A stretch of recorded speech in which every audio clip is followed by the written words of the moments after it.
nos está quedando pequeño. Empezamos el año pasado con el primer ciclo de conferencias, en esa ocasión dedicada a Cruz Corona. Y bueno, y con este ciclo de conferencias de este año, pues bueno, pues se está confirmando el interés tan grande que hay por la cultura, por el patrimonio de nuestra ciudad. Y bueno, pues nada, habrá que tomar nota y a ver si el año que viene, pues bueno, no tanto el año que viene, porque ya para octubre ya se está trabajando sobre hacer un ciclo de conferencias alrededor de la devoción a la Virgen del Rosario, que es nuestra titular, la Virgen de, bueno, Nuestra Señora del Rosario, que es una imagen muy interesante, recientemente restaurada por don Enrique Gutiérrez Carcilla, y que merece la pena pues hacer un proyecto de investigación en torno a la imagen, y ya en octubre pues a ver si somos capaces de desarrollar. Bueno, esta tarde finalizamos con este ciclo de conferencias dedicada a la parroquia del Sagrario como sede de la hermandad de Santísimo Cristo Corona en Nuestra Señora del Rosario. Y bueno, la verdad que las dos primeras conferencias interesantísimas por parte de José Luis y de Fernando, donde nos enmarcaron pues todo el desarrollo tanto del Cabildo Catedral como de todos los artífices y artistas que desarrollaron tanto el interior como el exterior de la propia arquitectura del Sagrario, y todas las circunstancias que se dieron en la ciudad pues en todos los aspectos, a nivel social, político, económico, y cómo el Cabildo pues proyectó un templo tan monumental y con esa intención de que a nivel artística fueron puntal en la ciudad. Así que nada, pues en esta ocasión tenemos a Aurora, que va a dar una conferencia súper interesante y con un poder de convocatoria extraordinario. Yo siento muchísimo las dificultades que tenemos aquí con el tema de, pero bueno, no esperábamos que se fuera a llenar entero el salón, pero bueno. Y nada, le voy a dar paso al hermano mayor que haga una bienvenida. Buenas noches, gracias a todo el mundo que ha asistido, gracias a los que se han tenido desgraciadamente que ir y pedir perdón, disculpas. Normalmente medio se llena, pero lo de esta noche ha sido importante.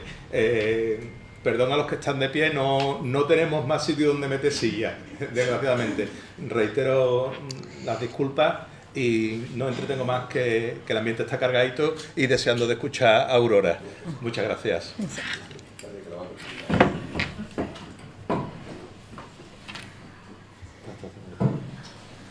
Bueno, buenas tardes, noches. Bueno, presentar a Aurora es muy difícil porque, bueno, simplemente observar la cantidad de gente que ha venido hoy, yo creo que ya es la muestra del cariño y de la capacidad de trabajo e intelectualidad que tiene esta investigadora. Entonces yo simplemente voy a contar unas breves palabras. Miren, se me acaba de ocurrir. No hemos quedado sin espacio, porque el espacio es una dimensión que en cierta manera no tiene medidas, igual que el tiempo. Y parece que no cabíamos, pero al final hemos cabido. Y el corazón de Aurora es como este espacio. Te lo han puesto difícil. No sé qué decir más, pero es que así, esa es la realidad. ¿Me quiere una jarta? Y no está aquí su marido, ¿verdad? Que no... Da igual.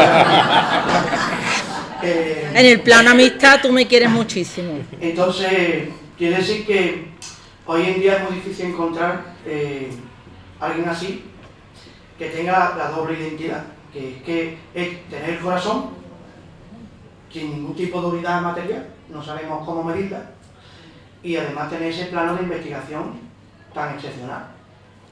Yo estudié el máster de archivística y me aburrí muchísimo. Y desde que conocí a Aurora, la verdad que hasta me están gustando los archivos. Tanto que mis alumnos también van a ver Aurora. Sí, es verdad. Me preguntaba cuándo va a volver Aurora. Y digo, bueno, pues nada, me voy a jubilar ya y que Aurora vaya toda, en este sentido. Entonces hemos tenido mucha suerte gracias a la Hermandad de la Corona. También nos he encontrado José Luis Romero, Aurora y yo mismo en el camino de esta investigación que hemos organizado, llevamos 2 años organizando este ciclo, que espero que la Hermandad nos aguante unos años más, que tengamos salud para verlo, que no vamos a esperar el año que viene, en octubre yo creo que vamos a estar aquí otra vez. Y tenemos con nosotros a la conservadora o restauradora, o como quieran llamarlo institucionalmente, de la Catedral de Sevilla, está ahí metida, ahí embutida en este caso, y le agradecería que viniera todas las veces que... Y muchísimas gracias de verdad de todo corazón, de toda la gente que ha venido hoy a escucharla, porque aquí sí que en esta foto y en este espacio podemos plantear que Sevilla es algo más que un patio. Iba a decir jurásico, pero vamos, temático, porque la gente en Sevilla sigue queriendo a Sevilla tal como nosotros hemos querido a Sevilla siempre. Muchísimas gracias.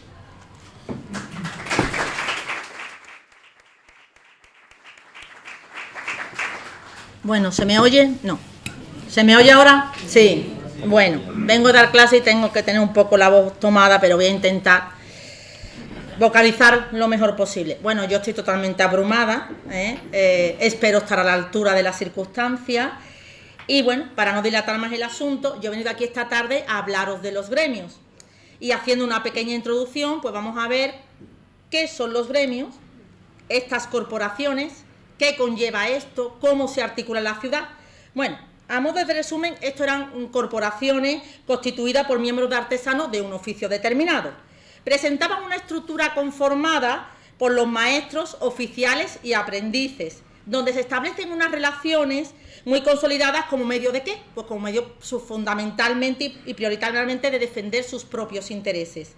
Asimismo, se van a encontrar controlados por el poder público, principalmente serán el Consejo o el Cabildo de la ciudad en estos casos, ¿no?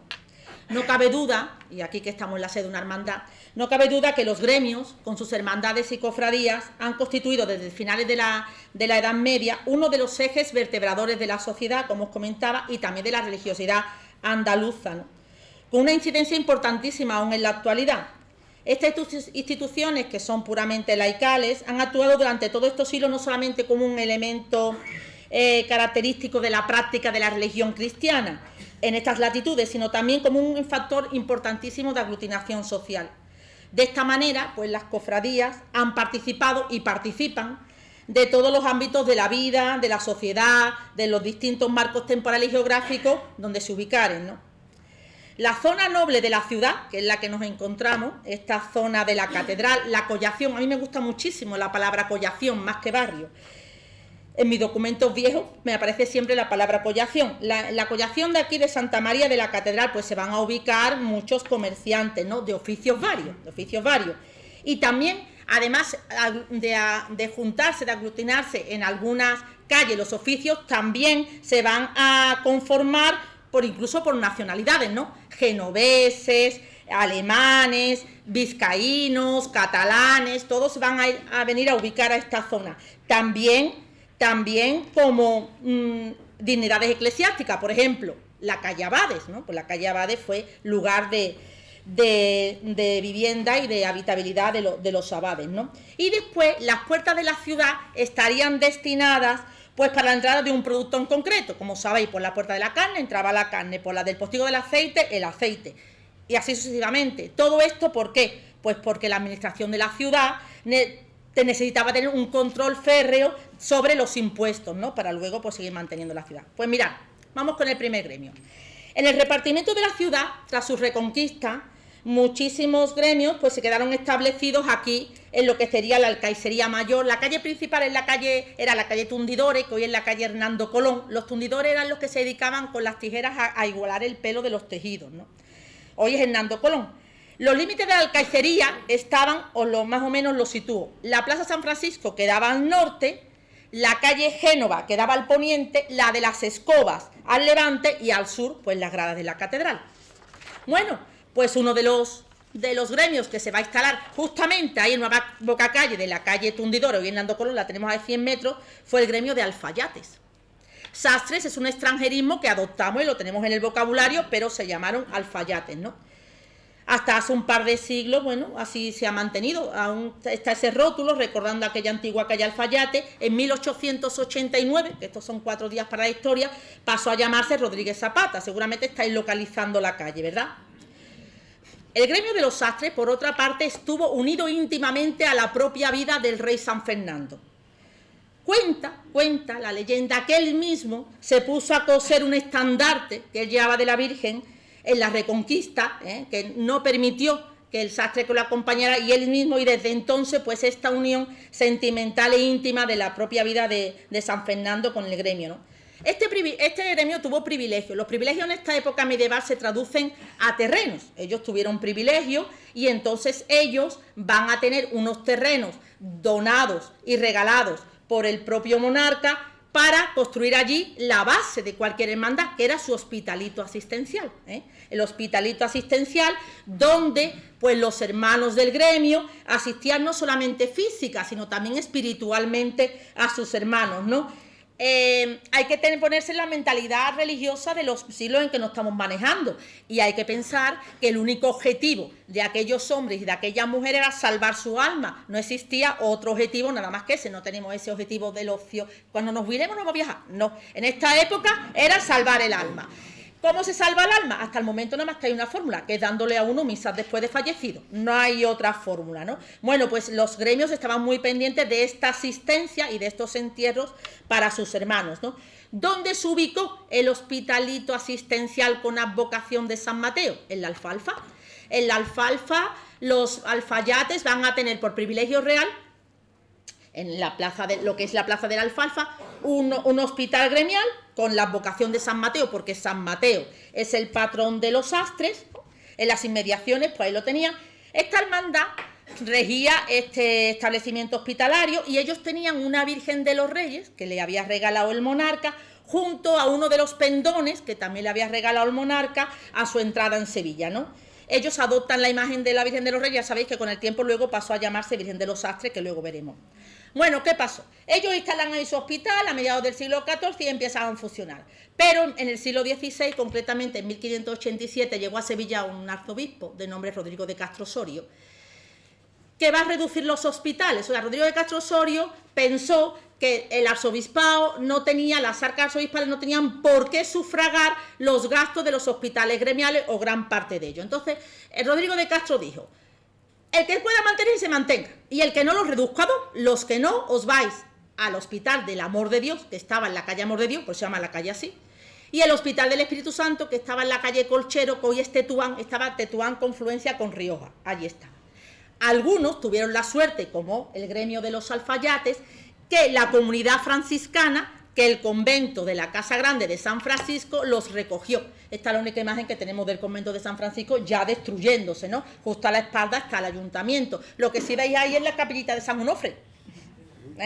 Ahí tenéis, es lo único que nos queda. Bueno, pues ellos tuvieron la suerte de que a ellos recalaron allí y no tuvieron que reducirse ni a convivir a otros hospitales con otros gremios. Ellos fueron acogidos por los franciscanos. Cuando se remodela la Alfalfa, bueno, el edificio, que sería un edificio pequeñito, esto cae en los siglos, quedó maltrecho y cayó. Pero bien es verdad que lo que perduró hasta 1800 y algo fue la cruz, la típica cruz de hierro forjado encima de una columna que se ponía en los hospitales gremiales. Pero cuando el Ayuntamiento de Sevilla quiere revitalizar la Plaza de la Alfalfa y tiene que hacer lo que hemos visto antes, esa plaza ya conformada para darle otros usos, aquella cruz de aquel hospital allí en medio estorbaba. Y entonces decidió, con buen criterio, pues ponerla en las proximidades. Lo que pasa es que nosotros pasamos por allí y no caemos en la cuenta. La cruz de San Mateo está en el arriate de la parroquia de San Isidoro.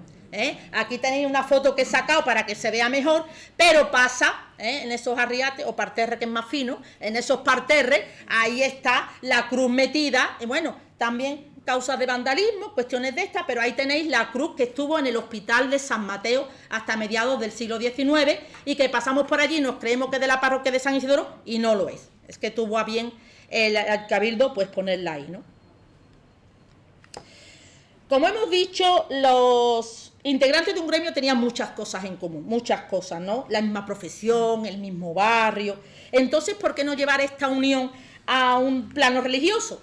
Entonces, cuando surge la necesidad de asociarse y compartir la esfera piadosa de los fieles, es decir, crear ya una propia hermandad, ¿no?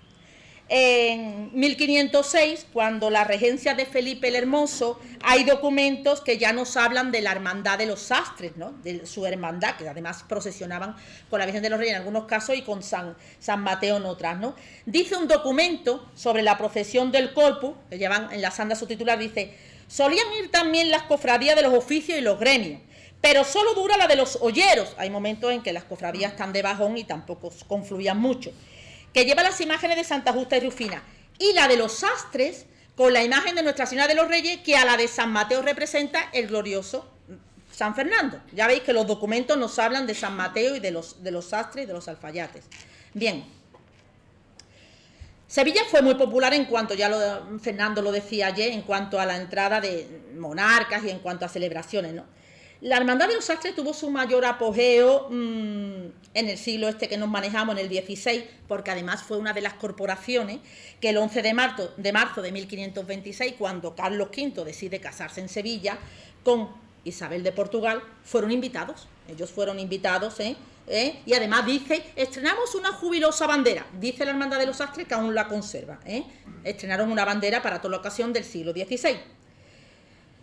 Los oficios relacionados con este tipo de artículos, ¿no? De sastres, calfeteros, jubeteros, sombrereros, esparteros, fueron unos gremios muy creativos. De ellos echaron mano para estas fiestas, que os traigo ahí, unas fiestas, por ejemplo, que se hicieron aquí en Sevilla con motivo del triunfo de la batalla de Lepanto. Pues ahí, pues los sastres hicieron una carroza. Esto era también muy habitual, hacer carrozas cuando había alguna efeméride. Tenemos una maravillosa relación de carrozas en el Museo de Bellas Artes de Sevilla, pintadas por Domingo Martínez, donde podéis ver este tipo de carrozas, ¿no? Bueno, pues los sastres hicieron para este momento una carroza, porque además de celebrarse la batalla de Lepanto, o sea, cuando las tropas cristianas vencen a las turcas, pues también se celebra a la vez el nacimiento del príncipe don Fernando, porque había nacido en el 72 y se aprovecharon para celebrar ambas cosas. Entonces a los sastres le tocó hacer un carro que se llamaba Carro de la Revelación del Nombre del Príncipe. Así se llamó el carro, ¿no? Entonces era un carro formado por un personaje de bulto que iban vestidos de seda de diversos colores,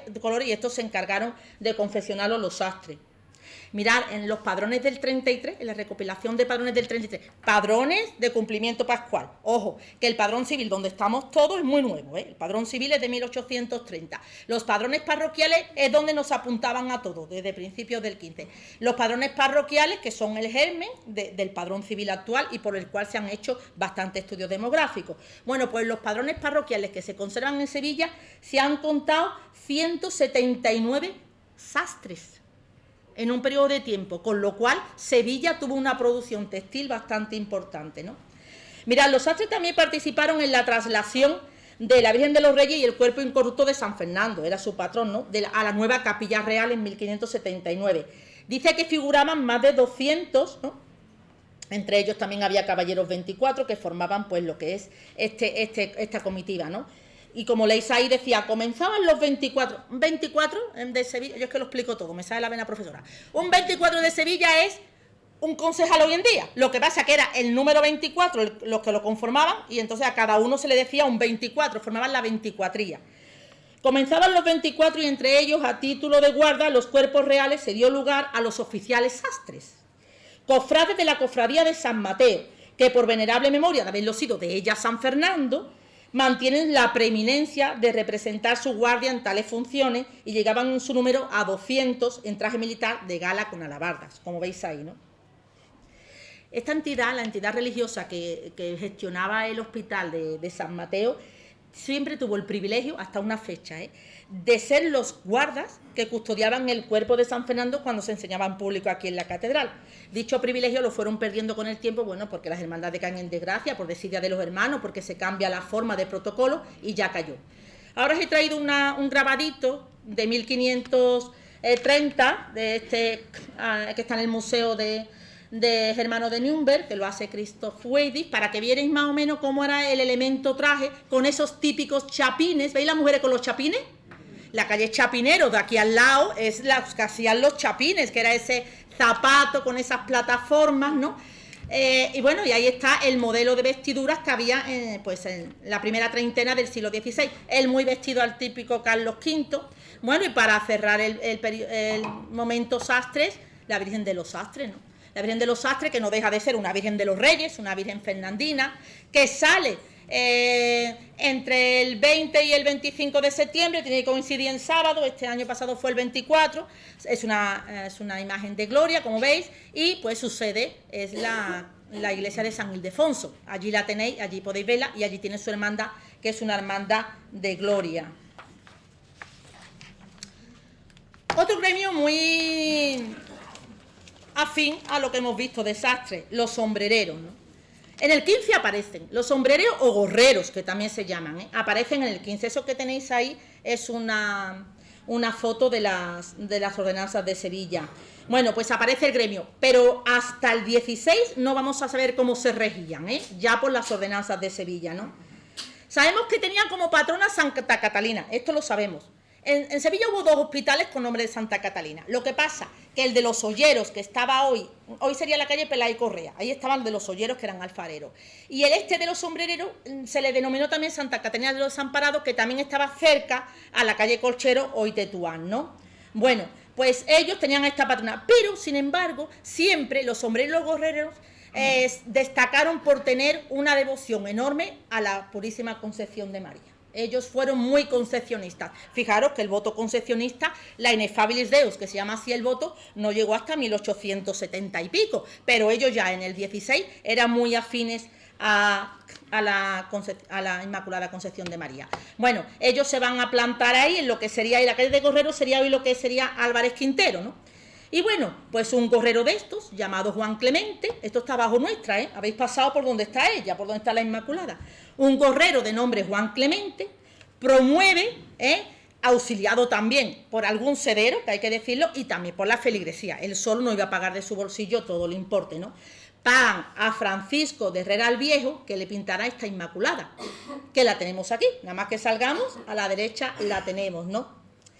En las fiestas que se hicieron en 1576, que esto habló José Luis la primera semana, esta imagen va a ocupar una parte fundamental, ¿no? En esto que llamábamos de los decorados efímeros. En el 76 ellos también van a participar, los gorreros y sombreros van a participar con un carro triunfal que se llamó el nacimiento del príncipe don Fernando. Como hemos visto el otro, la revelación del nombre. Bueno, pues esto, el carro del nacimiento, ¿no?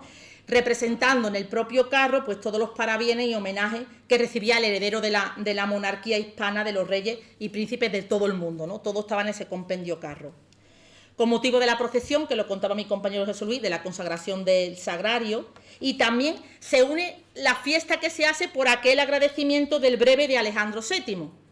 Un breve es una tipología documental de menor rango que la bula. La bula es lo máximo. En la Cancillería Papal la bula es lo máximo. Y luego está el breve.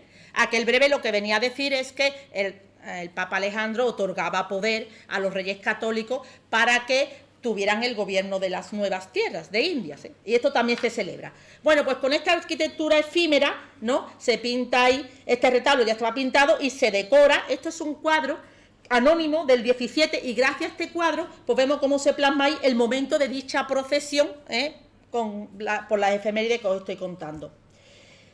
Bueno, curiosamente las primeras ordenanzas de los sombrereros, que hemos visto ante una imagen, dice, os lo resumo, que ningún sombrerero ose a usar ningún betún, ninguna goma, ningún anaxil. Anaxil sería una especie de almidón, o engrudo, en ningún sombrero, nuevo o viejo, o sea, que lo haga nuevo o que lo vaya a restaurar. Estos elementos totalmente prohibidos, porque perderá, dice la cláusula yusiva, perderá sus sombreros y además le pondremos 600 maravedí de multa, ¿no?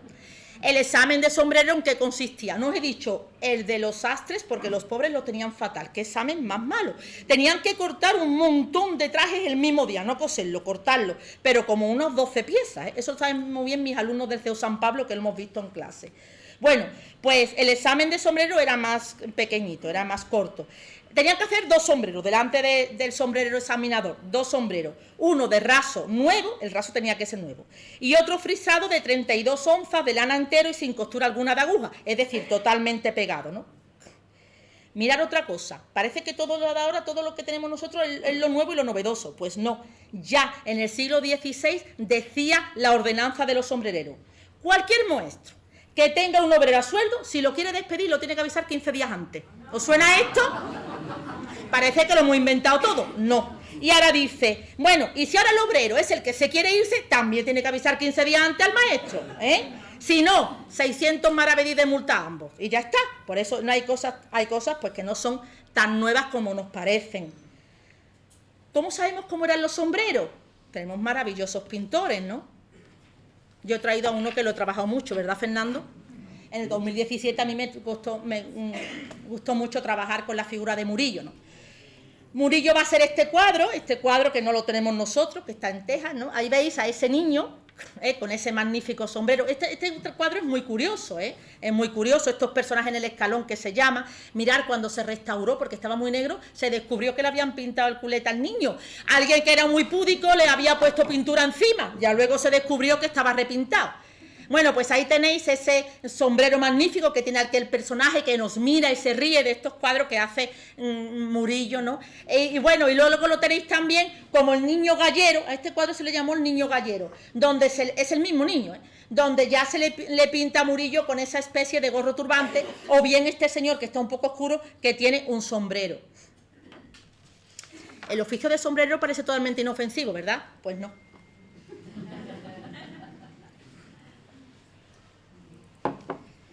En el siglo XIX, en pleno apogeo de llevar sombrero, muchos fabricantes de sombreros murieron por culpa de su trabajo. La causa no se supo hasta mediados del siglo XX. Hasta esta época, muchos sombrereros habían padecido una enfermedad que se llama hidrargiria. La hidrargiria la provoca que el mercurio que ellos utilizaban para procesar el fieltro del sombrero. Al manipular el mercurio, pues los sombreros inhalaban estos vapores, esos vapores los iban envenenando poco a poco. Esos síntomas se confundieron con la locura. Por eso no es extraño que en el siglo XIX Lewis Carroll, para las maravillosas aventuras de Alicia en el País de las Maravillas, al que nos pone de loco es al sombrerero. ¿Por qué? Bueno, porque Lewis Carroll va a nacer en una aldea, en un pueblecito cercano a Stockport, un pueblo inglés, donde vivían de la fabricación de los sombreros. Y él, pues, estaba acostumbrado a ver sombreros por su pueblo perturbados o confundidos por la hidrargiria. Por eso tenemos al sombrero loco y no tenemos a otro personaje. Bueno, y ahora vámonos con un sombrero del Sagrario, que yo, cuando consulté los libros de hermanos, vi un apellido como el de él, Miura, un sombrero de aquí del Sagrario, don Juan Miura Rodríguez, ¿no? Don Juan Miura Rodríguez, hijo de José Miura y de María Josefa Rodríguez, se bautizó aquí. Este señor que ve aquí se bautizó aquí en el Sagrario. Sus padres eran vecinos de aquí. Él nació en una familia muy humilde. Él contrae matrimonio el 18 de diciembre de 1822, cuando él tenía 20 años. Se casa con una gaditana, con María Josefa Rodríguez, natural de Cádiz, como os digo. Y de su matrimonio pues nacieron 9 hijos. Pero cuando él hizo testamento, dice, no aporté nada al matrimonio, con lo cual ya nos está dando un síntoma de que era una familia muy humilde porque no llevó nada al matrimonio. La segunda fecha que he documentado de este hombre la he encontrado en el padrón civil, ya había padrón civil, es el nacimiento de su última hija, de Josefa. Josefa nació el 12 de abril de 1868, como veis, vivía en la calle Gimio, número 19, como veis, eso es señalado, profesión del padre, sombrerero, ¿lo veis ahí? Y aquí, pues, que se bautizó en el Sagrario. Bueno, él se casa y aún no era maestro, era oficial. Él va a hacer el examen de maestro unos años después, ¿no? Para llegar a ser oficial. Bueno, a él le fueron las cosas bien, porque en 1829 también lo he localizado comprando útiles y efectos para montar una fábrica de sombreros. ¿Dónde? Pues mirad, él tiene la suerte de que se va a enterar por el Cabildo que el convento de Regina Angelorum ya estaba desamortizado. Aquí tenéis el planito. El convento de Regina Angelorum se encontraba en la placita que accede a Regina. la calle Regina se llama así por el convento Regina Angelorum, ¿eh? O sea, en la placita estaba el de la Encarnación, donde la seta, y el de Regina Angelorum, que era de dominicos, estaba ahí. Entonces, él se entera que esto está puesto en venta y le parece un sitio magnífico, pues, para adquirirlo y montar allí su taller, y así lo hace. Él muere pronto, muere con 52 años, pero en 1843 lo tengo comprándose un terreno en el campo. Seguramente él parecería la hidragiria y diría al hombre, voy a respirar aire puro. Bien, y el 15 de mayo lo localizo para su terreno comprándole 220 vacas bravas a Antonio Gil Herrera, y ya lo siguiente sabéis la historia. De aquellas 220 vacas bravas nacen estos magníficos ejemplares de los Miura, que es la ganadería más antigua de España, que no ha pasado a otros dueños, porque la es más antigua, pero no de la familia Miura. Lo demás ya lo tenéis ahí, un sombrerero que llegó a tener una ganadería. Tan locos no estaban. Los guanteros. Y nos congratulamos. Ahí está el último guantero que queda en Sevilla, que es nuestro amigo Guillermo del Pino, el Pipí. Lo tenemos ahí, ahí aguantando el tirón. Bueno, los guanteros de Sevilla. Los maestros guanteros españoles, conjuntamente con los franceses, eran los más reconocidos. Eran los más reconocidos en lo concerniente a la confección y elaboración de guantes de piel, sobre todo del siglo XVI al siglo XVIII. También los de Inglaterra, porque los de Inglaterra van a destacar sobre todo por la calidad del tratamiento de sus pieles, principalmente del ciervo, del cordero, de la oveja. Tan importante como la materia prima fue el corte de los guantes, porque este proceso requería de gran habilidad para que la pieza encajara perfectamente en las manos y en los dedos de los clientes, ¿no? Así se justifica que uno de los apartados de la primera enciclopedia que se conoce, la de Diderot, incluya una página para ilustrar los patrones de guantes. Había un dicho en esta época que se decía: el guante perfecto era cuya piel se trabajaba en España, se cortaba en Francia y se cosía en Inglaterra. El guante era de alto standing, o sea, todo el mundo no tenía guantes, es un artículo de lujo, ¿no? En varias ciudades y en Sevilla en algunas guanterías también se combinó el gremio del guantero con el perfumista. Estos guantes estaban todos perfumados, A ver, ¿quién aguantaba el olor de la piel del animal puesto aquí? O sea, que estos había que perfumarlo, que esto no tenía un tratamiento, había que perfumarlos, ¿no? Esto me sale a mí la vena. La infanta Margarita le gustaba llevarlo de piel de ratón. Bueno, como os digo, así pues se le concede a los guanteros sevillanos también la autorización para que pudieran elaborar la venta paralela de guantes y perfume, que los dos eran pues artículos de lujo, evidentemente.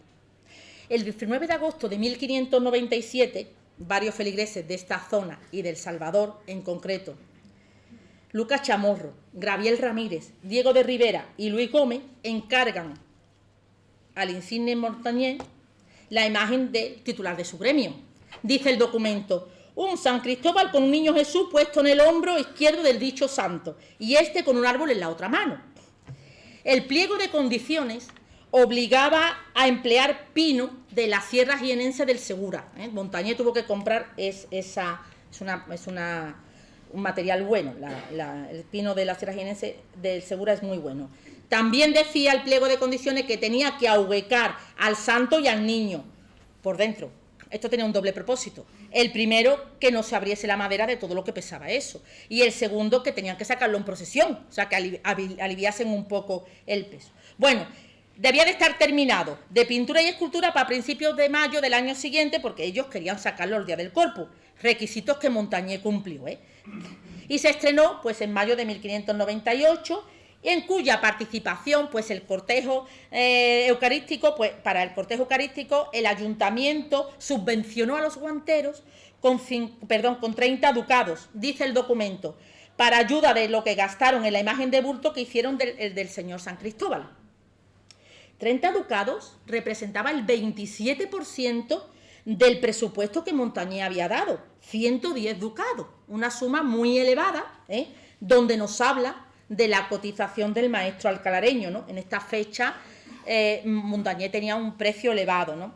La colaboración financiera del municipio a las corporaciones preocupadas por engrandecer las fiestas cívico-religiosas urbanas fue común, que no solamente porque fueran guanteros, fue común. Pero no fueron todo alegría en la vida de los guanteros. Ellos perdieron su capilla gremial, la tenían aquí. Ahora nosotros le decimos esto el asilo de San Juan de Dios, pero esto se llamó el Hospital de la Paz, que sabéis que está justo de frente del Salvador, ¿verdad? Y así lo recuerda en un documento, Cristóbal Morcillo, que era guantero, y dice él en el documento, que él tenía un solar para hacer una casa fuera de la Puerta de la Carne, pasada la fuentecilla que va al rastro de San Bernardo, frontera a la Huerta de la Ternera, que la tenéis ahí. Esa es la iglesia de San Bernardo antigua, la parte antigua. Bien, la Huerta de la Ternera, y su intención de este Cristóbal Morcillo dice, y allí voy a labrar la iglesia de la advocación de San Cristóbal por ser el santo de mi nombre, y que paséis la dicha imagen de la casa referida, de donde la tenían, y para tenerla perpetuamente aquí. Los guanteros agradecieron el ofrecimiento, pero declinaron la invitación, porque ellos no se querían mover de su zona. Ellos eran vecinos de ahí, de la calle Franco, ellos no querían moverse de allí. Bueno, su deseo se cumplió pronto porque ellos piden y solicitan al arzobispo de Sevilla, pues que les dejen entronizar este grupo escultórico de San Cristóbal en la Colegial, en El Salvador, que es donde perdura, y el 10 de abril de 1601, pues el provisor atendió esta petición y allí está el santo, que además sabéis que es un santo inventado. San Cristóbal es inventado, San Cristóbal no existió. Bien, ahora nos vamos a ir. Tú si quieres, Fernando, te tapas los oídos ahora. Es que mi amigo Fernando es totalmente aprensivo. Vámonos con el gremio de los barberos, cirujanos y sangradores. Tú, Fernando, te tapas. Cuando yo te haga señal, tú te tapas los oídos. Bueno, no voy a entrar en temas muy escabrosos. Bueno, mirad. A finales del siglo XIII aparece la figura del barbero, cirujano y sangrador. Tenían unas atribuciones de lo más variopinto, ¿no? Con la misma destreza te cortaban el pelo, que te sacaban una muela, que te hacían una sangría, que te trepanaban el cráneo con una incisión. ¿Para qué? Bueno, en aquellos tiempos se decía, tengo la latosa. La latosa es la migraña. Latosa porque daba lata. La latosa. Tengo la latosa. Voy a ir al barbero a que me trepan el cráneo. Pero, total, que le hacía una pequeña incisión y aquello se descongestionaba. Ellos sabían dónde. Claro, os estaréis preguntando todo, ¿qué pasa? ¿Que no había cirujanos o médicos? Sí lo había. Existía la figura del cirujano y del médico, pero estos no gozaban de ninguna simpatía entre la gente del común, ¿no? Además, los aprendizajes de ellos se basaban mucho más en los conocimientos científicos, ¿no?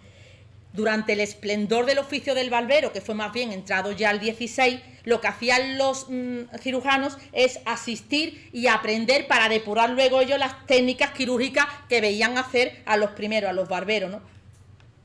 Ellos no gozaban de muy buena fama, ¿no?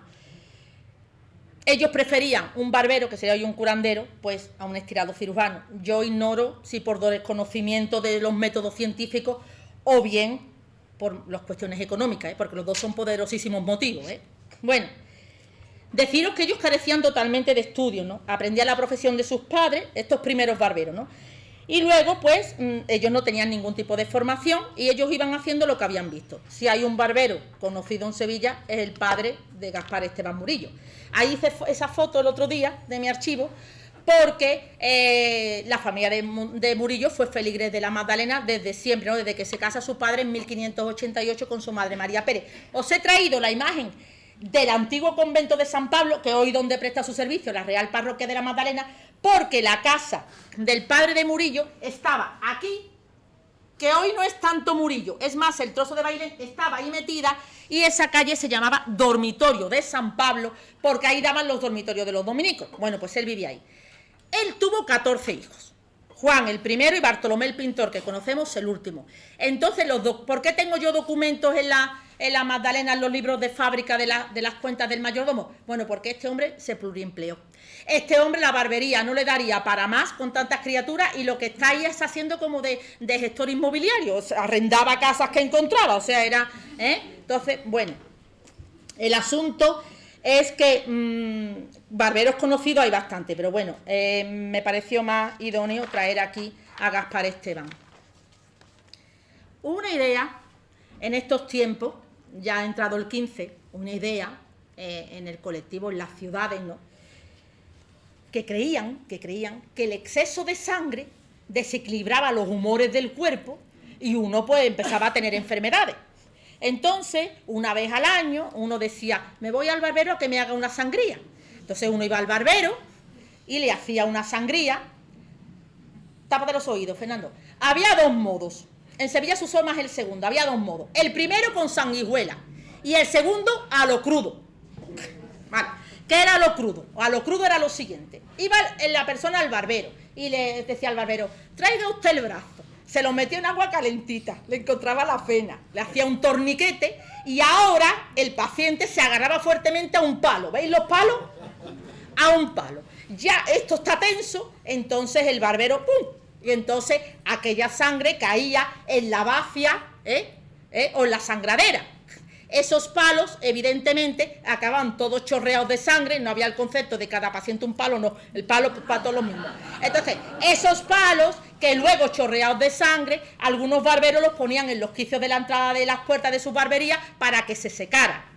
Y como algunos efectivamente estáis cayendo, eso sirvió para identificar las barberías unos siglos después. Ese palo del barbero que ahora está en las barberías, que ahora son muy modernos y dan luces, pues viene de aquel palo que sujetaba al paciente y siempre han sido blancos y rojos. Pero cuando en Norteamérica llegó el gremio de barberos, una vez se independiza, ellos adoptan el azul porque son muy patriotas. Entonces, como el azul y el rojo es el color de la bandera americana, pues dejó de ser blanco. Bueno, ahora los hay de estos colores. Un vecino mío de la Alameda lo tiene verde y blanco, porque es del Betis, porque además es el que habla del Betis, el speaker melado. Bueno, hay algunos que lo tienen porque son del Betis. Y tú vas a ver cómo esta ciudad con los colores, ¿no? Inmediatamente dirían, el barbero sevillista. No, eso es de la sangre, de ahí viene, ¿eh? De ahí viene. Ellos tuvieron un hospital, claro que tuvieron un hospital. Tuvieron un hospital, el de San Cosme y San Damián, el de San Cosme, ahí está su escudo. Ellos eligen a San Cosme y a San Damián, que lo tenéis ahí arriba, esos manchurrones que parecen de sangre, la cruz evidentemente porque son religiosos, y a este pobre que le está lamiendo un perrillo las heridas. Este es el escudo que ellos van a adoptar, ¿no? El hospital de San Cosme y San Damián estuvo, creo que lo he traído, ahora lo veremos, en las inmediaciones de la calle Santiago. Bueno, ¿por qué eligen ellos a San Cosme y a San Damián? Si lo he traído luego. Bueno, porque cuenta la historia que San Cosme y San Damián fueron barberos antes que santos, ¿no? Ellos eran naturales de Arabia, de lo que era la Cilicia romana, ¿no? Y bueno, la tradición cristiana nos cuenta que ellos ejercían de barberos y que ellos no les cobraban los servicios a los enfermos, hasta que fueron martirizados por el mismo. Diocleciano se cargó a la mayoría del santoral. Entonces, la cuestión es que yo tenía que decidir qué imagen de San Cosme y San Damián os traía, y no pude evitar traeros mi preferida, que es este cuadrito de Isidro de Villoldo, que está en Valladolid, en el Museo Nacional de Escultura de Valladolid, que estuvo en un convento también de nombre San Francisco, desaparecido en Valladolid, que presidía la capilla funeraria de Francisco Arias, que va a ser el que encarga, porque él también fue barbero, y encarga que le haga Isidro de Villoldo este cuadrito. Como veis, ellos le metían mano a todo, lo mismo eran barberos que lo mismo injertaban una pierna. Este señor que está aquí negro ya ha fallecido. La pierna no le sirve de nada. Bueno, pues se están injertando a aquel hombre blanco que está allí acostado, y allá este hombre será bicolor. Tendrá una pierna negra y otra pierna blanca. Esto es un retablito de 1500, como veis ahí, de 1500 hacia 1547. Es de madera policromada, es muy interesante. Hay mucho más de San Cosme y San Damián, pero yo desde que vi en el Museo de Escultura de Valladolid me interesó bastante cómo somos capaces, ¿no? Esto es integración, esto es todo lo que está ahora, ya lo hacían San Cosme y San Damián, ¿no? Ya está aquí el tema. Bueno, como os he dicho, ahí se situaba. Mirad, el hospital de San Cosme y San Damián no sufrió la reducción. No sufrió la reducción porque ellos, al ser un hospital eminentemente de un gremio que se dedicaba a la medicina, en alguna forma, fue adaptado a través de los siglos por las eminentes pestes bubónicas a curar las bubas. En Sevilla nadie decía voy al hospital de San Cosme y San Damián, aquí se decía voy al hospital de las bubas. Directamente al hospital de las bubas, ¿no? Bueno, pues el hospital de las bubas estuvo en activo hasta 1835, que duró. como estuvo en activo hasta hace poco, pues hay documentación. Dice que la iglesia del hospital tenía 3 altares, que lo presidía uno con las imágenes de Santa Justa y Rufina, que tenía un patio claustrado de gran tamaño, de arcos bajos y altos con columnas de mármol. Igualmente dice que tenía 2 patios menores con estancia para enfermos y empleados, o sea que fue un hospital que funcionó bien. En 1505 hubo una epidemia aquí enorme de peste bubónica y la reina Juana pues lo dotó con 50.000 maravedíes anuales, que se lo mandaba para que gestionaran, ¿no?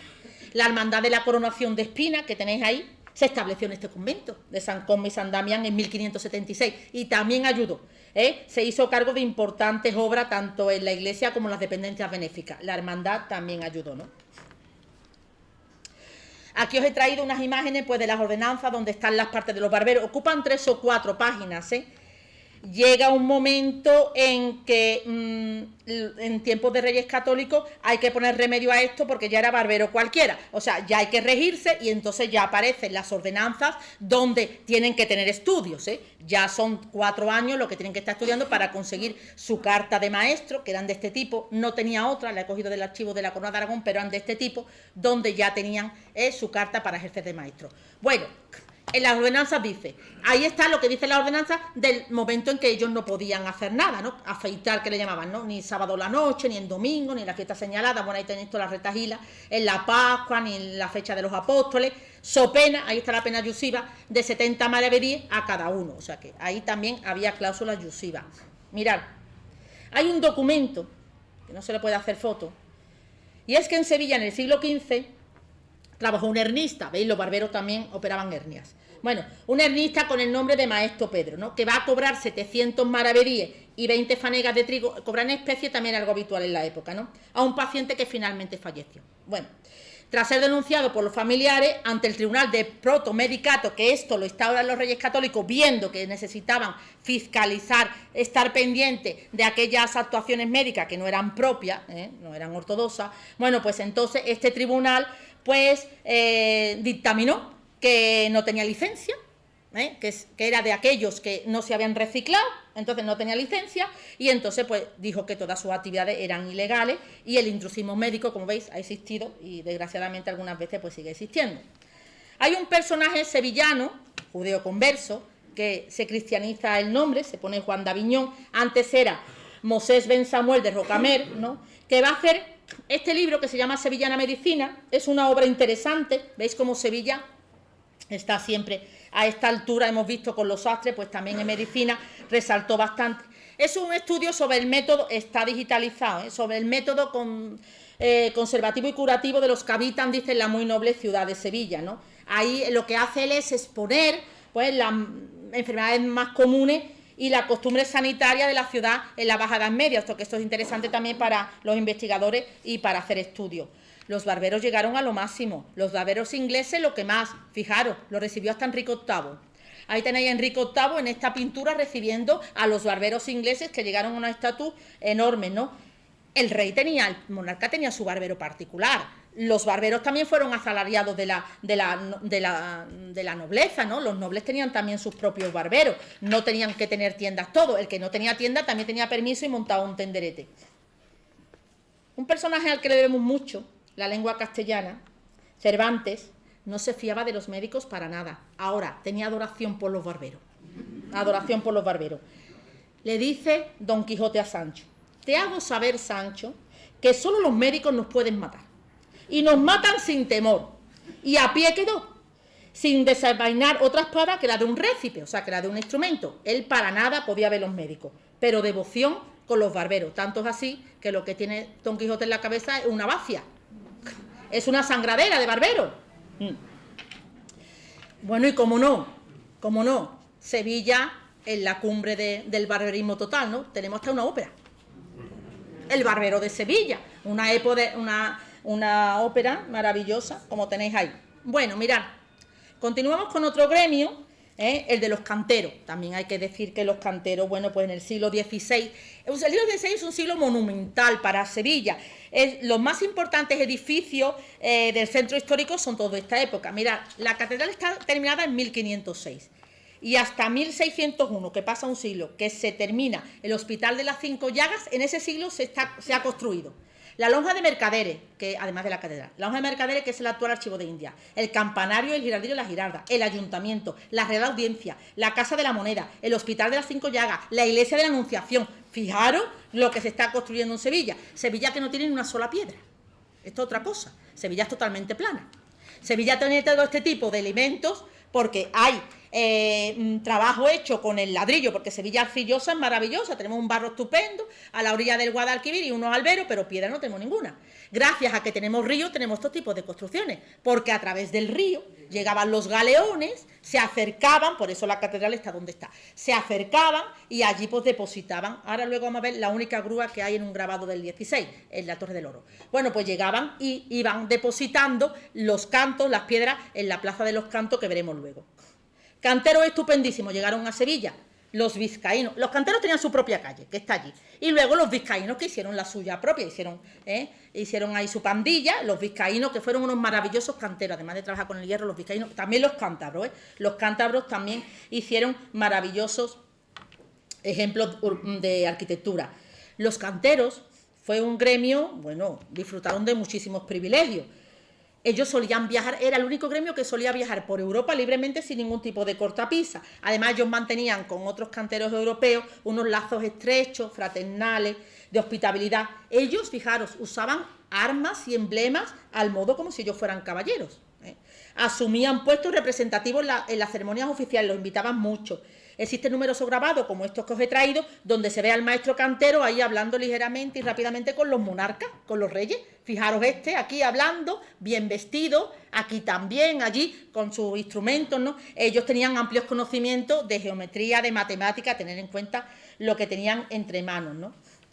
Los vizcaínos, existe una escritura de los vizcaínos, ¿no?, de una donación de la capilla de Nuestra Señora de la Piedad en el convento de la Casa Grande de San Francisco, que hemos visto antes, que dice a los naturales vizcaínos para constituir allí su hermandad.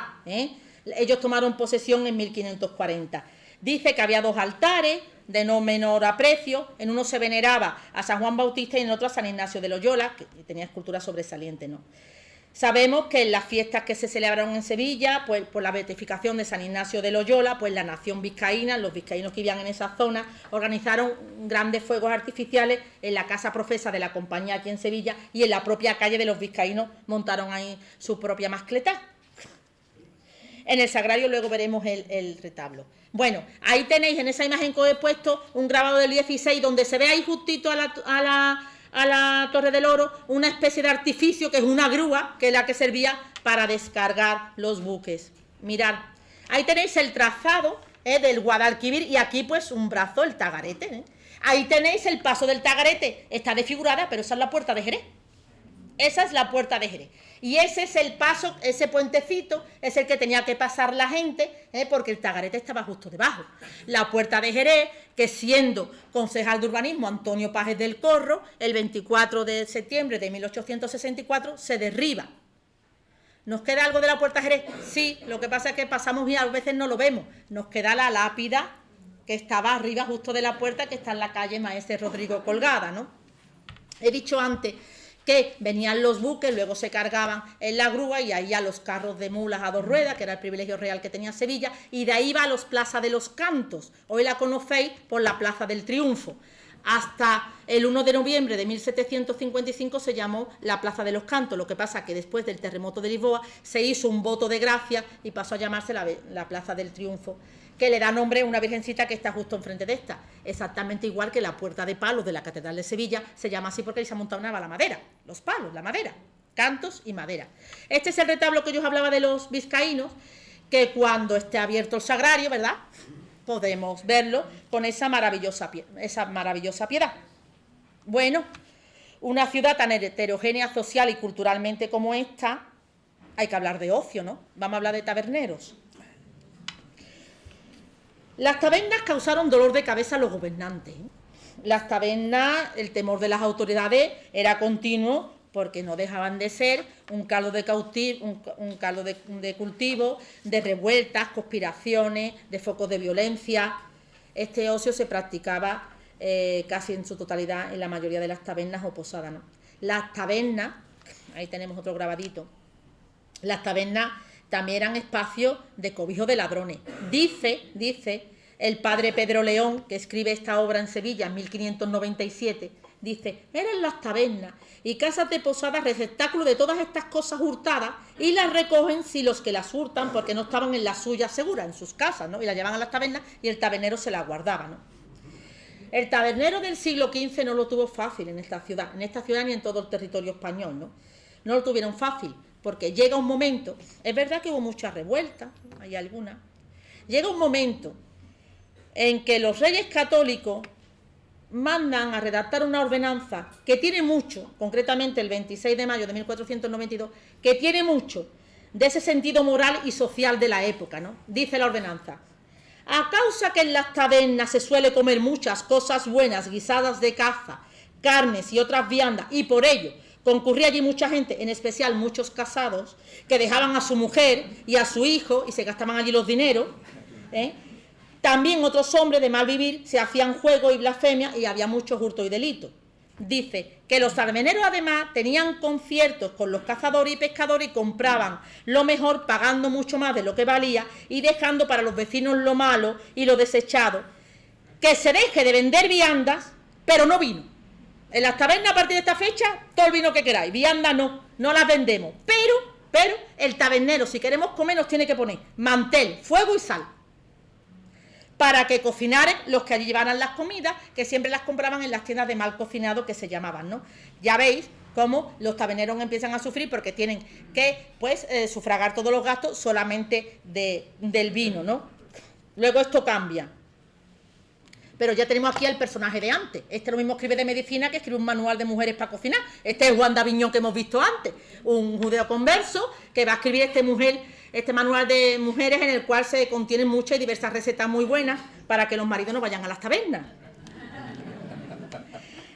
Además, los taberneros tenían la obligación de, si recogían en sus tiendas a los vagabundos o viajeros, tenían que ponerlo en conocimiento del alguacil de la zona, ¿no? Y además a las 9 de la noche, dice la ordenanza, además a las 9 de la noche tenéis que cerrar y ya no puede salir, el que esté dentro se queda dentro. Tenían multa de 200 maravedíes la primera vez y 10 días de cárcel, y se distribuía de la siguiente forma: de los 200 maravedíes, 100 se lo daba el cabildo al acusador, fijaros, la de gente que abría por la noche, que estaría un mal de pelilla, fijando a ver quién había cerrado o quién no. 100 al que acusaba y 100 lo gastaban en el cabildo en los reparos de los muros de la ciudad. Si era la segunda vez, pues ya el doble, ¿no? Las cláusulas abusivas siempre se aumentan el doble. Bueno, ya os he dicho que los taberneros que vendían vino, ellos no podían vender ningún alimento, ni pescado, ni siquiera. Las autoridades tampoco veían con buenos ojos que los clientes estuvieran mucho tiempo en las tabernas, ¿no? A diferencia de los mesones y los bodegones, que sí eran lugar para comer. Bueno, la orden era clara. Hay una orden que está escrita que dice el alguacil: dándoles del vino, que se vayan luego. Y se ponía así, ¿no? Dándoles vino, que se vayan luego. Esta era la orden que tenían los alguaciles cuando salían por la noche. Bien, es verdad que la fama de los taberneros no solamente estuvo marcada por los malos usos que le daban a sus locales, ¿no? También había mucha desconfianza en ellos en cuanto a la calidad del vino, evidentemente. Las mudanzas, el malo y el bueno, mezclado, y lo vendo a precio del bueno, ¿no? Empieza en Sevilla a aparecer ya lo que es el visitador de las tabernas. Era como un corregidor que visitaba las tabernas. Y entonces dice el documento: y en las mudanzas que hallare, mudar de un vino a otro, en las mudanzas que hallare, si es más vinagre, se lo derramo y cierro el local. Si no, solamente se los derramo. O sea, tenía la potestad para derramar.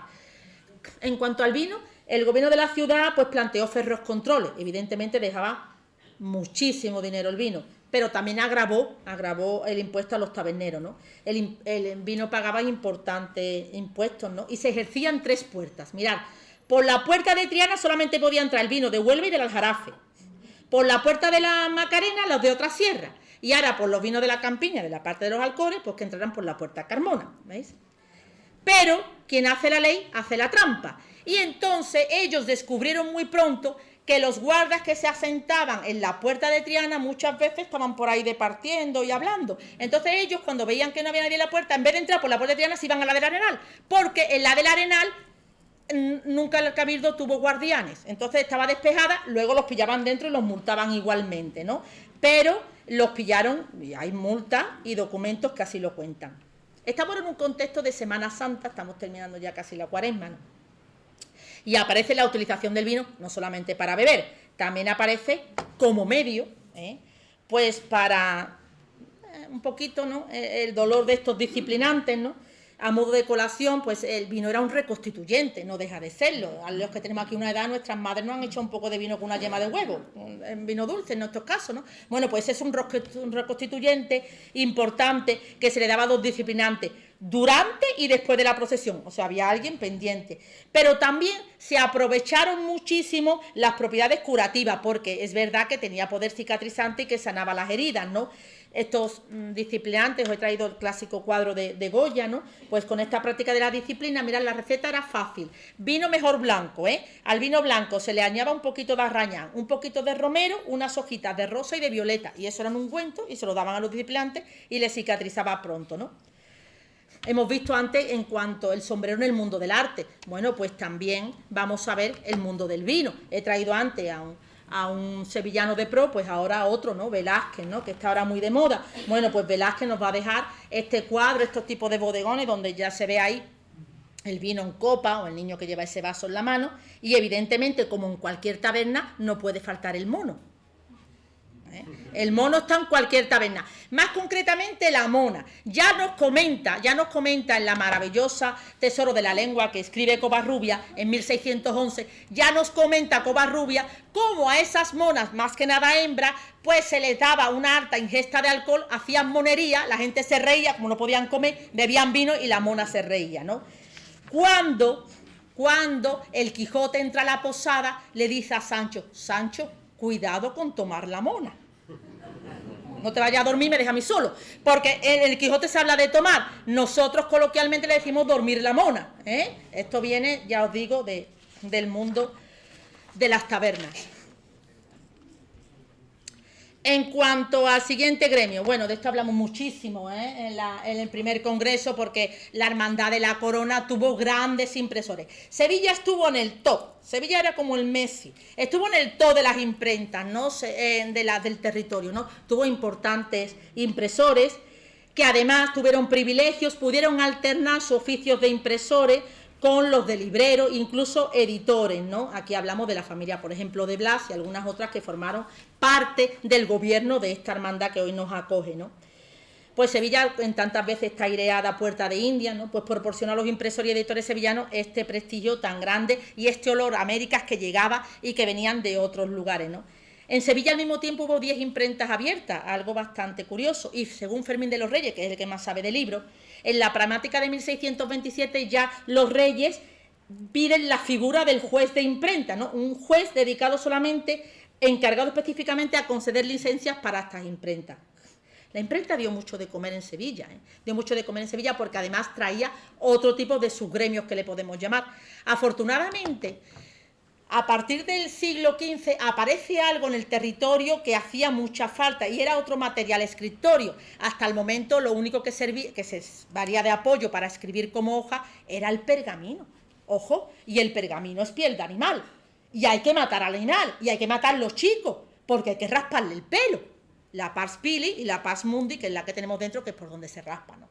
Claro, esto para documento y tipología real muy bien y monárquica, pero para simples escrituras y protocolos esto era carísimo, no se podían matar más animales. Se hicieron muchos inventos, entre ellos el almidón de arroz que acabó comido por los bichos, pero afortunadamente a alguien se le ocurrió hacer el papel con trapo, y esto saben muy bien mis alumnos que están ahí de archivística, el papel con trapo, ¿no? Ellos contrataban a las escogedoras, casi siempre eran mujeres, ellas escogían los trapos más finos, los menos coloridos, cuando ya estaban escogidos, los echaban en unas grandes bañeras y los decoloraban. Hay una idea equivocada, el papel amarillo antiguo no es amarillo por la vejez, es que ya nace amarillo. Es que cuando se decolora en estos tiempos, una cosa no puede quedar blanca como el jaspe, queda amarillito, porque había muchas mezclas de colores. Una vez se ha decolorado, se secaban y luego se pasaba a los molinos de impresores. En Sevilla tenemos muchas ruedas de molino en los muros de las casas de los impresores, muchas ruedas de molino, porque tuvieron muchas imprentas. Se hacía añicos como una pasta de engrudo. Luego, cuando ya estaba, pues se le secaba, se le sacaba todo el agua, y entonces, bueno, pues ya se estiraba y se colocaban unos grandes bastidores y ahora el impresor lo cortaba pues a la demanda que tenía, bifolio, folio, padrón, cuartilla y ya. Y ahora os he traído una foto de un documento de mi archivo, que es el que tenéis ahí, y he traído un tejido, los dos con puntizones y corondeles, lo que tiene una prenda de textil, puntizones y corondeles, tanto el papel como el tejido. Por eso tenemos archivo y por eso los papeles duran tanto. Los papeles de hoy son malísimos, pero malos. Y si hablamos de las tintas, meteros un ticket del bolsillo del súper, la semana que viene no sabéis ni a dónde habéis ido ni lo que habéis gastado. Se va todo, se va. El papel aguantaba unas tintas ferragólicas, alto contenido en hierro, bastante fuertes, ¿no? Los plateros, ya vamos con el último. Los plateros, bueno, estamos en una collación, quizá lo más vistoso para todos nosotros, y más en la fecha que estamos, hubiera sido hablar de escultores, pintores, pero me resistí, digo, no, voy a buscar otro tipo de... Hay 52 gremios, espero que la elección haya sido buena, ¿eh? Sin contar lo de escribano y abogado de la Real Audiencia. Bueno, pues la collación del Sagrario fue pieza principal en la cuestión de la platería, ¿no? Ahí tenéis esa real cédula de la platería y aquí tenéis a su santo patrón, a San Eloy. También se le puede decir San Eligio, ¿no? Ahí tenéis a San Eloy. Bueno, esta hermandad tuvo un platero importante como hermano, que además fue el encargado de hacer 6 blandones para la hermandad, Manuel Fernández de Oces, ¿no? Bueno, y además hay un platero en Sevilla, curioso, Tomás Sánchez Reciente, que lo mismo el hombre te hacía un retablo de plata para Jesús de la Pasión. Este estuvo destinado al antiguo convento de la Encarnación jesuita, ahora ya no está en El Salvador, pero lo mismo te hacía de plata que te lo hacía marmóreo. Ese sí está en el Sagrario, en el transepto. Como veis ahí, tenía bastante variedad de trabajo. Ya estamos también en el siglo XVIII y también son más permisivos y más flexibles los gremios. Bueno, la magnitud de las obras sevillanas son ideales y grandiosas, ¿no? Podríamos nombrar a muchos de ellos, ¿no? A Blas Amat, a Zuloaga, Alfaro, a José de Alessandria, muchísimos de ellos, pero no tenemos tiempo. Bueno, el único fondo no eclesiástico que tiene el Palacio Arzobispal es precisamente el de San Eloy, que está constituido por un fondo de 8 unidades de instalación que tienen tracto cronológico desde 1354 hasta 1917, ¿no? Trabajaron muchos y buenos, casos de, como tenéis ahí, de Juan Larea I de Pina y el magnífico sarcófago de San Fernando, ¿veis? Virtuosos totalmente en el manejo de la platería. Ahí tenéis a San Eloy, que estuvo en su hospital, evidentemente en la calle San Eloy, y que hoy lo tenéis en la parroquia de Santa Cruz, lo tenéis ahí. Y luego os he traído, pues, se dice que San Eloy es el patrón de los plateros, pues porque dice que antes de ser santo fue platero también. Ahí lo tenéis en esta pintura del maestro de la Madonna de la Misericordia, ahí trabajando en su tarea de platería, pero también lo tenéis aquí en esta moneda que hizo la Casa Min, ¿veis ahí? Con todos sus avíos, ahí San Eloy vestido de obispo y todo, pero trabajando en la platería, ¿no? Las marcas de la plata sevillana, esto lo he hecho yo de San Martín, he hecho para que veáis la marca de la plata sevillana, que hay que enfocarla mucho porque pasan desapercibidas, no va más allá de finales del 15, lo anterior no eran gremios, eran trabajadores sin agrupación que hacían pequeñas cosas, ¿no? Tenemos constancia documental del primer platero que hay en Sevilla que tiene papeles, Juan Romi, os lo he señalado ahí en rojo, Juan Romi, seguramente sería italiano. Y Juan Romi, al que se le local. Juan Romi se casó con una sevillana, con Inés Gutiérrez, se arrendaron una casa en San Isidoro, pero luego ya estuvieron ahí poco tiempo y se vienen aquí a vivir a Las Gradas, a la collación de Santa María, y se arrendaron una casa ahí junto al Colegio de Santa María Jesús, que es la capillita que está al lado de la Puerta de Jerez. Bueno, él viajó mucho a India, por eso tenemos documentación. Él viajó mucho a India, concretamente a Santo Domingo. Mantuvo frecuentes negocios de platería entre aquí y allá, y siempre en los papeles que he encontrado tenía como al que le otorgaba poder como persona de confianza un tal Juan de Palma, que era el que se hacía cargo de las mercancías de la ciudad y que cuando él mandaba de allí para acá pues que cobrara el importe, ¿no? Él ya figura, Juan Romi, figuran estos hermanos que os digo de la hermandad de San Eloy en esta documentación, ¿no? Él en su taller también hay de 1545 cuando empieza ya a coger aprendices, como el caso de un Alonso, un tal hijo de Isabel Fernández que está durante 4 años con él, ¿no? En Sevilla, como hemos dicho, y esta imagen la expuso el otro día mi compañero Fernando, hubo mucho lucimiento de las fiestas, y bueno, esta entrada, por ejemplo, de Felipe II, pues los plateros tuvieron un importantísimo papel porque ellos, en esta decoración efímera, en ese arco, pues lo que hicieron fue decorarlos con panes de oro y de plátano, que es donde iba a pasar pues el rey, ¿no?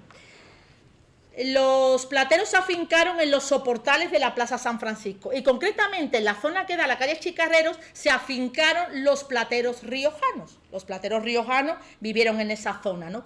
Ellos se traen a su advocación, no a la imagen, sino a la advocación con ellos, y tuvieron durante muchos siglos puesto aquí, donde está esta cruz ahora, que si pasáis la podéis ver, la Virgen de Valvanera.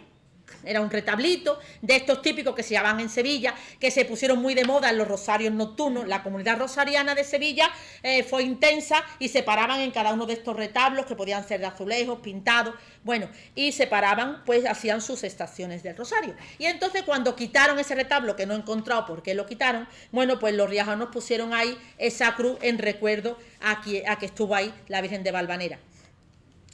Con un apellido de la localidad alemana de Harf, tenemos a Johannes Harf. Lo que pasa es que nosotros lo conocemos por Juan de Arfe. Claro, él castellaniza su nombre y su apellido porque burocráticamente es mucho más rápido.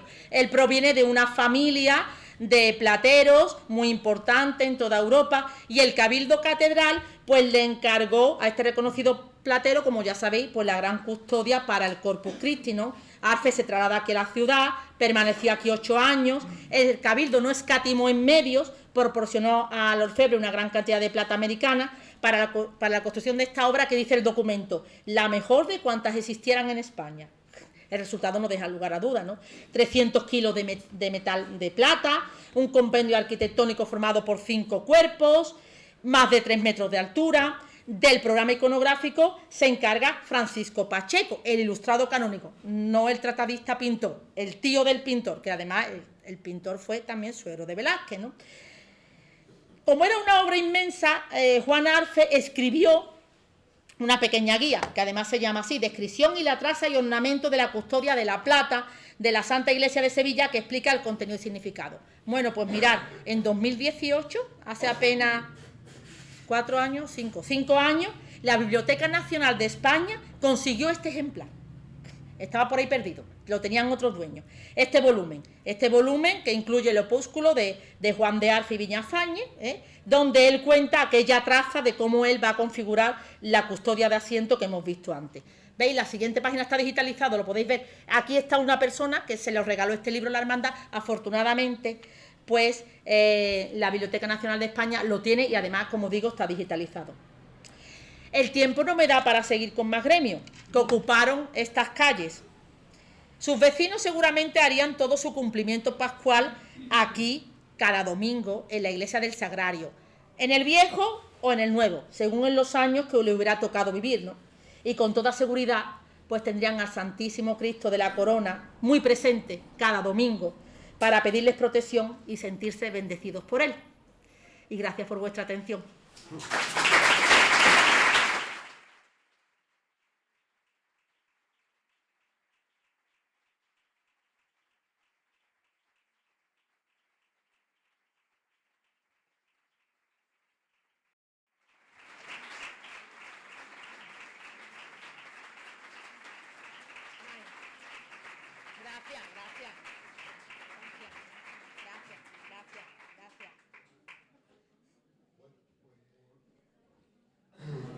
Aurora, ha sido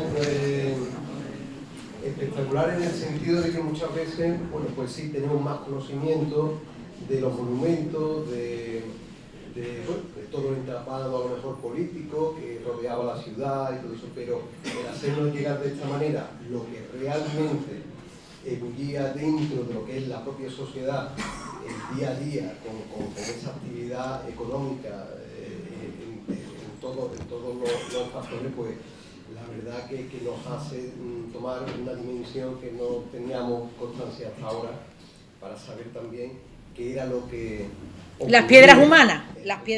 qué era lo que estaba ocurriendo en las calles de esa ciudad cuando, bueno, pues la iglesia se estaba realizando y toda la sociedad cuáles eran sus pensamientos, sus prioridades en la vida. La verdad, increíble.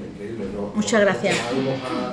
A esa vida en aquel momento y da vértigo. Bueno, pues, ¿alguien quiere hacer alguna pregunta? No, yo creo que está todo... Me he pasado un poquito de hora, ¿no? Quería recordaros, estas ponencias, las tres, se han grabado y están en YouTube en el canal de la Hermandad, el Cristo Corona. Por lo cual, pues, si os habéis perdido alguna de las anteriores conferencias, las tenéis a vuestra disposición, ya están publicadas. Bueno, esta todavía no, que me imagino que en los próximos días. Así que nada, daros las gracias a todos. Estas conferencias han sido maravillosas y ahora pues que el hermano mayor pues le entregue un pequeño presente.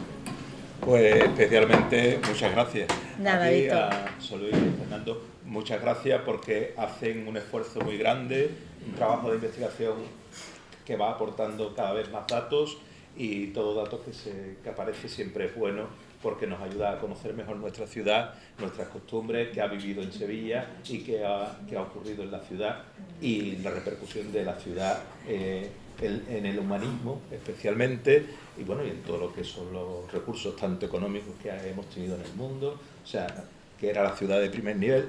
Hoy en día sigue siendo en algunas cosas, pero siempre gusta ver que era un pasado grandioso. Muchas gracias. Nada, Lola, a vosotros Fernando. por invitarme. Muchas gracias, José Luis. Y para que tengas el recuerdo Muchas gracias. de este acto.